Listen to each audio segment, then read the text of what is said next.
Look, Richie, you led me straight into my topic. And I'm sure it's no shock to anyone that I think the biggest story of the year for me personally, and for a lot of people worldwide, was the ceasefire and the return of the hostages, because this is something that I think, well, it is unprecedented. There has been hostages that have been in Israel for decades in the past and haven't been able to be returned home. And then all of a sudden, President Trump was able to get these hostages back. Before he even became the president, he had already made these deals. And this is a huge win, not just for Israel, not just for the Jewish people, but for the greater Middle East and the greater world, because it goes to show that, hey, we're not mucking around here.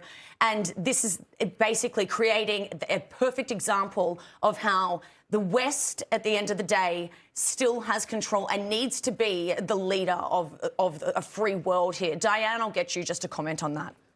I couldn't agree more, Sarah. That was, I struggled with my top stories, because that one was so big for me too.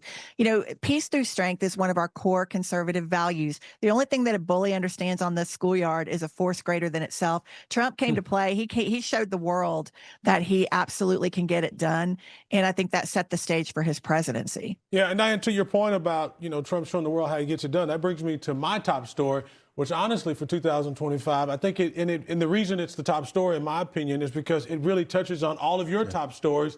And it was, frankly, the inauguration of Donald Trump. I mean, I was there after leading the Black Men for Trump campaign organization, where we saw record black men vote for Donald Trump. In my opinion, the reason this was such a significant story is because ultimately this is the greatest comeback in American history. When you put it all together, last Christmas we had, as you mentioned before, illegals pouring across our border. This Christmas is totally secure. Last year we had countries that were ripping us off and calling it free trade. Now, thanks to President Trump, tariffs, we have billions of dollars for America First priorities. And that's just the beginning. I mean, the story, when you think about the lawfare that we saw against President Trump, you think about the election interference that we saw, the Russiagate. I mean, so many stories, so many things that were put in front of this man, but the American people saw through it. So it's not just about, you know, trying to pump up the ego of Donald Trump. His inauguration represented the American people winning. The American people saw through the lawfare. They saw through the Democrats' antics. And Doug, frankly, I think this was a win for the American people. That's why the inauguration is my top story. I mean, they threw everything at him but the kitchen sink, as the old phrase goes. I mean, they impeached him twice.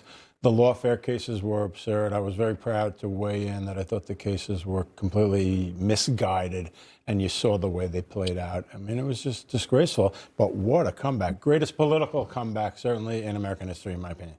You heard it here from the Oracle himself, Doug Burns. He agrees with me. We got it on tape.